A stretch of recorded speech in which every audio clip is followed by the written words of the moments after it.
आगे स्टार्ट करते हैं। मन 8.1 में एक्सरसाइज 8.1 अपना चल रहा था। मैं कुछ बेसिक बातें आपको वापस बता रहा हूँ। इसके अंदर बेसिक बातें जो मैंने बताई थी कि सर्कल के बारे में बताया था मैंने। सर्कल जो होता है उसका एरिया होता है पाई आर स्क्वायर, उसके बाद में उसका सरकमफ्रेंस 2 पाई आर होता है सर्कल का वर्थ का। उसके बाद में अपन बात करते हैं स्पेयर की।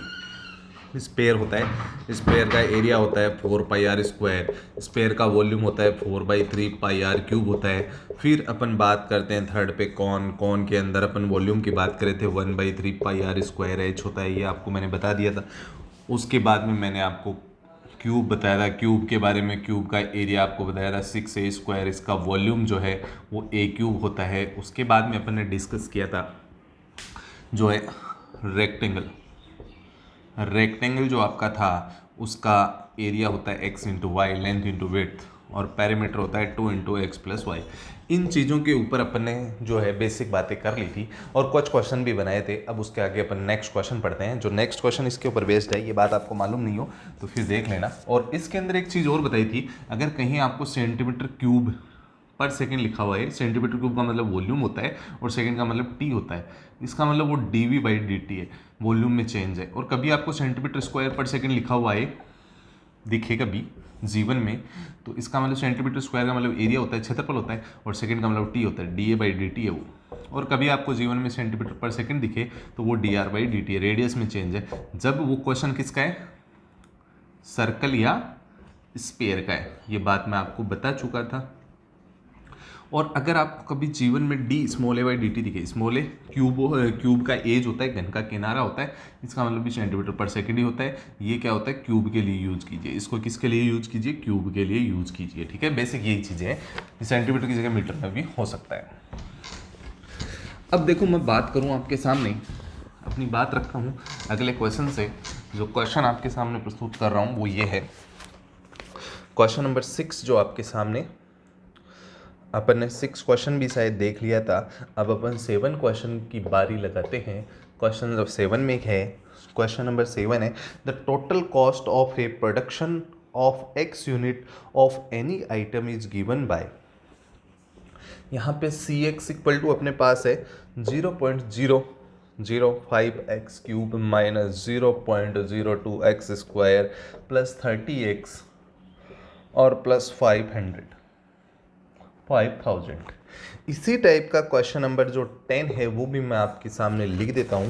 क्वेश्चन 10 भी, क्वेश्चन 10 में जो है, क्वेश्चन 10 है वो इसी टाइप का है। यहाँ पे Rx आपके पास गिवन है 13x² प्लस 26x प्लस 15, और 8x इक्वल टू इसके अंदर 7 है, और इसके अंदर 8x इक्वल टू आपके पास कितना है, इसके अंदर आपके पास क्वेश्चन के अंदर 3 यूनिट है।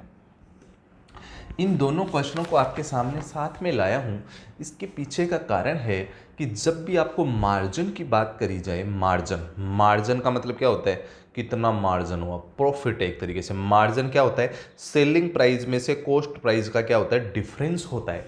तो यहाँ पे डिफरेंस, सेलिंग और कॉस्ट के बीच का डिफरेंस को अपन मैथमेटिक्स में डिफरेंशिएशन बोलते हैं। मार्जिन का मतलब डिफरेंस कितना आया, डिफरेंशिएशन का मतलब इसका डिफरेंशिएशन कर दो, आपका आंसर आपके सामने प्रस्तुत हो जाएगा, ठीक है। तो डिफरेंशिएशन करता हूँ, चाहे मार्जिनल रेवेन्यू पूछे चाहे मार्जिनल कॉस्ट पूछे, आपको डिफरेंशिएशन करना होता है। मार्जिनल के केस में एक्स अकेला है तो अकेला एक्स भाग गया, जिस राजा के साथ एक्स नहीं बचा, जो कॉन्स्टेंट है वो मर गया युद्ध में 0। और यहाँ पे आप एक्स इक्वल टू कितना पुट कर दीजिए, 7 पुट कर दीजिए, तो आपके पास R7 जो आ जाएगा 26 × 7 प्लस 26 कॉमन ले लिया, आपके पास 8 बचा, और ये हो गया आपके पास 408 हो गया शायद, ठीक है, कंफर्म हो गया। अब यहाँ पे इसका भी आपको डिफरेंशिएशन करना है। ये तो ऐसा का ऐसा रहेगा, 3 पावर आगे आ जाएगा, 1 पावर कम हो जाएगा, 2 पावर आगे आ जाएगा, 2x हो जाएगा, यहाँ पे x का 1 हो जाएगा, x भाग जाएगा, इसका 0 हो जाएगा। अब पुट कर दो आप x की जगह 3, वो आपके सामने आपका आंसर प्रस्तुत हो जाएगा। इसमें शायद किसी को कोई दर्द नहीं होगा, समझ गए होंगे, बहुत ही आसानी से समझने वाली चीज़ है ये। उसके बाद में मैं आपके सामने अगला क्वेश्चन प्रस्तुत करता हूँ, जो क्वेश्चन 8 है, क्वेश्चन 8 जो है वो आपके सामने लेके आ रहा हूँ। क्वेश्चन 8 के अंदर ऐसे बोल रहा है, मैं आपको क्वेश्चन बोल के बता देता हूँ। Radius of A bubble of soap, radius of A bubble of soap is increasing at the rate of 0.2 और यहाँ पे लिखा हुआ है सेंटीमीटर पर सेकेंड। इसका मतलब ये dr/dt होने का चांस है। सेंटीमीटर का मतलब रेडियस, सेकेंड का मतलब टाइम, चांस है। अब सोप बबल जो अपन ऐसे करके उड़ाते हैं ना, सोप बबल होता है वो कैसा होता है, गोलाकार होता है, स्पेरिकल शेप में होता है। स्पेरिकल शेप में होने के कारण उसका नामकरण मैं स्पेयर के रूप में जानूंगा। मैं उसको सोप बबल न बोल के मैथमेटिक्स के अकॉर्डिंग उसको स्पेयर बोलूँगा। अब स्पेयर बोलूँगा, एक क्वेश्चन स्पेयर का बन गया। उसके बाद में वो आगे बात करना चाहता है, find how fast the surface area increasing while radius is 7। मतलब सरफेस एरिया की बात कर रहा है, क्षेत्रफल की बात कर रहा है। पृष्ठीय क्षेत्रफल कितना होता है स्पेयर का, πr²। तो dA/dt निकालना है 8πr, और r का क्या हो जाएगा, 2 आगे आ गया, r का dr/dt हो गया आपका। अब उसने बोला ये काम आप करो एट r=7। उसने ये बोला है अपने को r=7 पे करो इसको। तो मैं बोलूँगा dA/dt एट r=7। मैंने इसके अंदर भरा, r=7 भरा, dr/dt का वैल्यू भरा, तो ये कितना हो गया 48 पाई इंटू 0.2 हो गया, नहीं 56। अब इसको अपन मल्टीप्लाई करेंगे, ये हो गया अपने पास, पॉइंट लगा दिए, और एरिया है इसका मतलब सेंटीमीटर स्क्वायर पर सेकंड। आप इसको इवेलुएट कर सकते हैं। उम्मीद है आप समझ गए होंगे। इसके बाद में अगली बात में वो इसमें पूछ रहा है, इसी क्वेश्चन में पूछ रहा है अगली बारी, find the increasing rate of volume. Volume में इंक्रीज कितना हुआ, चेंज कितना हुआ, आयतन में पूछा है। वॉल्यूम कितना होता है स्पेयर का, 4/3πr³ होता है। मैं इसमें चेंज निकालने के लिए टी के रिस्पेक्ट में डिफ्रेंशिएशन कर दूंगा। एक बात आप याद रखना, अगर आपको टी के रिस्पेक्ट में पहले से दे रखा है तो आप टी के रिस्पेक्ट में ही करोगे जब तक आपको बोला नहीं जाए, क्योंकि दुनिया में सारे चेंज टी के रिस्पेक्ट में होते हैं। टाइम के रिस्पेक्ट में सब कुछ बदल रहा है इस दुनिया में। सब कुछ जो बदल रहा है वो किसके रिस्पेक्ट में बदल रहा है, टाइम के रिस्पेक्ट में। ठीक है, हर चीज़ इस दुनिया में बदल रही है, सब कुछ मैं बदल रहा हूँ, हर सेकंड बदल रहा हूँ, क्योंकि मैं टेंस टू डेथ जा रहा हूँ। हर दुनिया में हर ऑब्जेक्ट टेंस टू डेथ जा रहा है, चाहे वो जीवित हो चाहे अजीवित हो, सब चीज़ बदल रही है इस दुनिया में। केवल नंबर्स ऐसे हैं जो नहीं बदलते, कॉन्स्टेंट माने जाते हैं। अब क्या होगा, 3 पावर आगे आ जाएगा उचक के, तो 4πr² और r का क्या हो जाएगा dr/dt। अब उसने बोला ये वाली बात है ना, ये वाली बात निकालो आप। उसने बोला r= क्वेश्चन में बोल के गया, अगला बोल गया है तो उसका सम्मान करना पड़ेगा। r=5, तो मेरे हिसाब से r=5 इसमें भरने में किसी को कोई दर्द नहीं होगा। dr/dt का वैल्यू 0.2 डाल दिया। इसको आप सॉल्व कर लोगे तो आपके साथ इसको स्क्वायर करोगे 100 पाई और इंटू 0.2 हो जाएगा। शायद 20 पाई सेंटीमीटर क्यूब पर सेकंड आपका आंसर बन चुका है, जो मैंने आपके सामने रख दिया है। ये आपका क्वेश्चन हो गया। इसमें जो sand is pouring from A pipe, ये वाला क्वेश्चन और बन रहा है। मैंने हालांकि पहले बता दिया था, फिर भी आपको मैं बता देता हूँ। नेक्स्ट क्वेश्चन जो है 9 क्वेश्चन है, वो भी मैं आपके समक्ष रखने की कोशिश करता हूँ।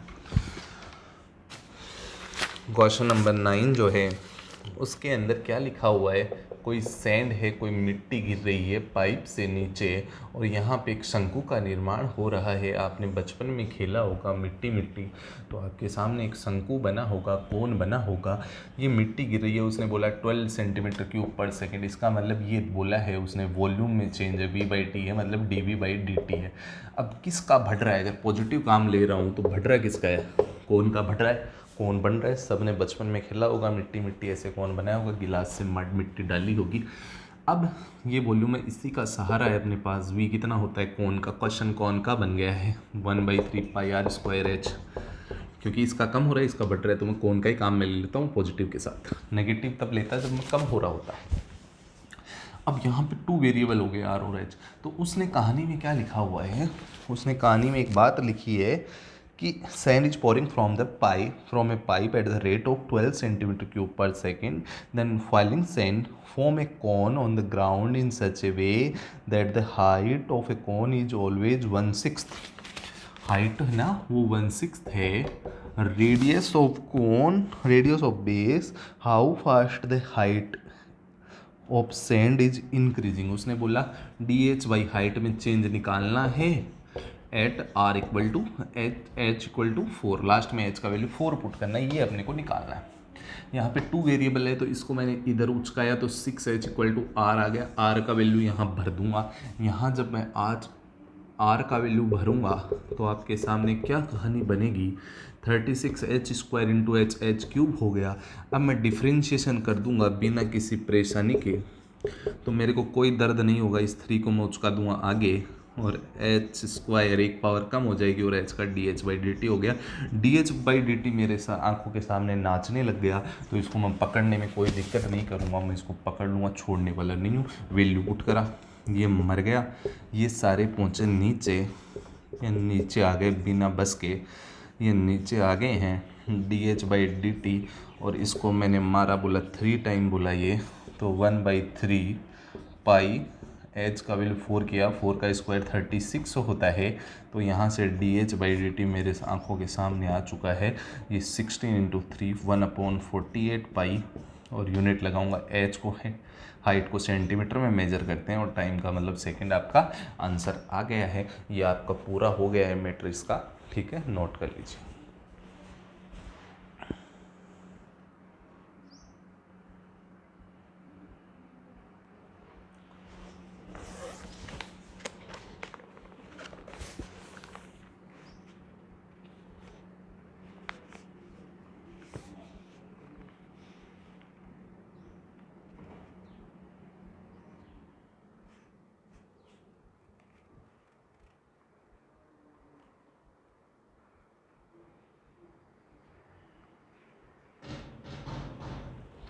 अब आपके सामने इसके ऊपर ही आधारित कुछ क्वेश्चन और रखता हूँ मैं.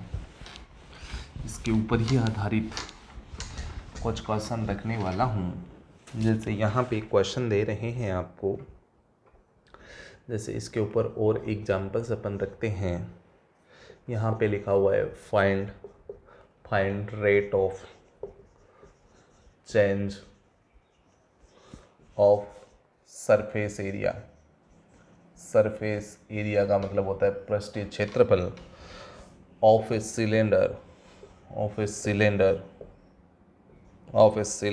Having radius R and height H.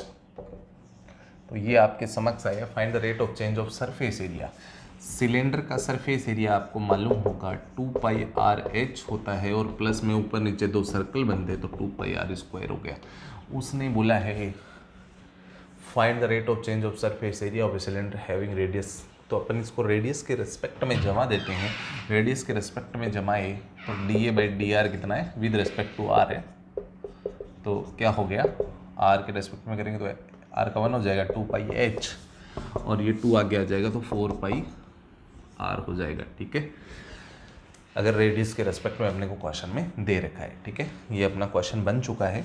इसके बाद में नेक्स्ट क्वेश्चन की बारी है. नेक्स्ट क्वेश्चन के अंदर लिखा हुआ है y equal to x³ + 21. Find xy for a function while rate of change of y is 3 time rate of change of x. मतलब y में जो चेंज है रेट में dy/dt वो x में चेंज की 3 टाइम है. ऐसा सिमिलर क्वेश्चन हम बनाए थे. तो इस क्वेश्चन को करने के लिए अपने को xy निकालना है. तो डिफ्रेंशिएशन करूँगा, इस फोटो को इससे मिलाने का प्रयास करूँगा तो ये 3 आगे आ जाएगा, एक पावर कम हो जाएगी dx/dt और 21 मर जाएगा. dy/dt को इधर उचका देता हूँ मैं, तो ये 3dx/dt हो गया इक्वल टू 3x² dx/dt बना. dx/dt से dx/dt मर गया, 3 नीचे आ गया, 3 को मार दिया, x² इक्वल टू 1 बन गया, x इक्वल टू +-1 हो गया. अब अगर x का वैल्यू 1 यहाँ पे रखा तो y कितना आया 22, और x का वैल्यू -1 यहाँ पे रखा तो माइनस का प्लस का 20 अपने सामने प्रस्तुत हो गया. ठीक है, ये बन गए होंगे आपके क्वेश्चन. फिर नेक्स्ट करते हैं अपन मैं एग्जाम्पल बना के बता रहा हूँ आपको इसके ऊपर। थर्ड क्वेश्चन की जब बारी है, थर्ड क्वेश्चन के अंदर क्या लिखा हुआ है वो लिख देता हूँ।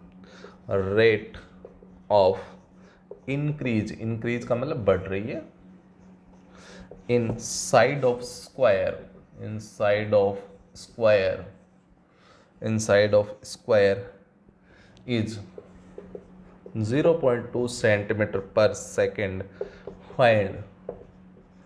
Find increasing, find increasing rate of perimeter, rate of perimeter, perimeter ही बोला है इसमें, पेरीमीटर ऑफ स्क्वायर, मतलब परिमाप में पेरीमीटर में निकालना है। तो सबसे पहले सॉल्यूशन स्टार्ट करते हैं। सॉल्यूशन के अंदर क्या लिखते हैं कि स्क्वायर है, सबसे पहला स्क्वायर, स्क्वायर का 0.2 सेंटीमीटर पर सेकंड दे रखा है। इसका मतलब स्क्वायर में तो एक ही चीज़ होती है, साइड, साइड में चेंज दे दिया, एक्स बोल दिया। ये स्क्वायर है, ये इसकी साइड है, ये भी एक्स है, तो ये रेक्टेंगल हो गया। तो एक्स इंटू एक्स कितना हो गया, इसका एरिया कितना होता है, एक्स स्क्वायर होता है, साइड स्क्वायर होता है। तो एक्स एरिया को लेके चलता हूँ, क्या हो भाई एरिया, तुम्हारा काम करते हैं। D A by D T कितना हुआ, 2 आगे आ गया, एक पावर कम हो गया, एक्स का D x by D T हो गया। D A by D T उसने पूछा नहीं था, मैंने यहाँ पे इसको गलत उपयोग में ले लिया है। पेरीमीटर पूछा था, पेरीमीटर कितना होता है, टोटल लंबाई कितनी होती है इसकी, पेरीमीटर हो गया 4x। तो पेरीमीटर को ही लेके चलते हैं, पेरीमीटर हो गया 4x। पेरीमीटर का चेंज निकालना है, इसका मतलब इसका डिफरेंशिएशन कर दूँ टाइम के रेस्पेक्ट में, 4x का dx बाई डी टी हो गया। वैल्यू डाल दीजिए 4 इंटू 0.2, तो ये कितना हो गया, 0.8 हो गया आपका। ठीक है, ये आंसर आ गया। पेरीमीटर को सेंटीमीटर में मेजर करते हैं और पर सेकेंड आपका आंसर बन चुका है। ठीक है, अब नोट करिए। नेक्स्ट बनाते हैं,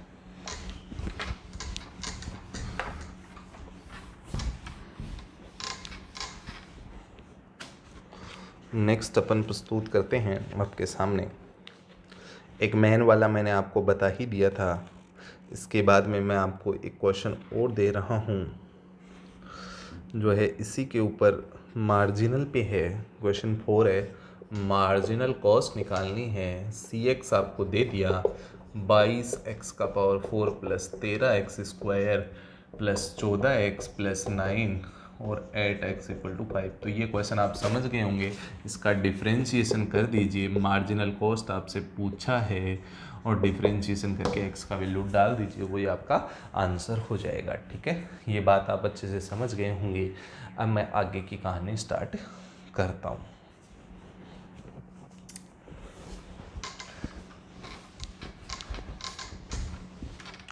देखो, आगे की जो कहानी है उसके अंदर अपन पढ़ेंगे जो है एप्रोक्सीमेशन। बेसिकली क्या पढ़ने वाले हैं अपन, एप्रोक्सीमेशन। एप्रोक्सीमेशन की कई बार प्रॉब्लम्स आ जाती है अपने पास।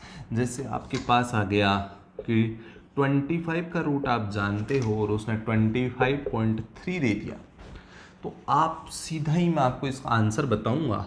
जैसे 25 को ऐसे लिख दूंगा प्लस 0.3 और इसका रूट कर दूंगा और प्लस 1/2 इंटू इसका रूट करूंगा, ये कितना हो जाएगा इसका रूट, और ऊपर ये वाला वैल्यू ऊपर लिख दूंगा। तो क्या होगा, अगर प्लस है तो प्लस लगाऊंगा, बीच में माइनस है तो माइनस लगाऊंगा। ये 5 हो गया, ये 0.3 हो गया, ये 5 इंटू 2 10 हो गया, तो 5 प्लस चल रहा है, ये पॉइंट पीछे खिसकेगा, पीछे भागा ये, तो अपने पास 5.03 इसका आंसर हो गया। इस टाइप से क्वेश्चनों को सॉल्व करना और उनकी अप्रॉक्सीमेट वैल्यू निकालना ही अप्रॉक्सीमेशन है। इस चैप्टर की उम्र 30 मिनट है, 30 मिनट में ये आपके सामने आ जाएगा पूरा का पूरा, इसमें क्या कहानी है। तो आप एक बेसिक फॉर्मूला जो है इसका क्या होता है वो मैं आपको सारी बात बताऊंगा। आप एक बार ये क्वेश्चन को बनाने की कोशिश कीजिए, अगर आपसे बन रहा है तो इसी फॉर्मेट से।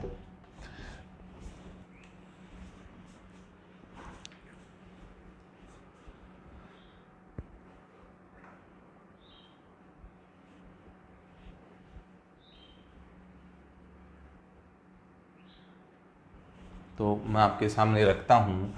इस 36 का रूट कर दिया, प्लस मैंने ये इसको ऐसे लिखा 36 प्लस 0.4, 0.4 को लिख दिया डिवाइड बाई 2 इंटू 36 का रूट हो गया, ये 6 हो गया, इसको काट दिया, 0.2 हो गया, ये 6 हो गया।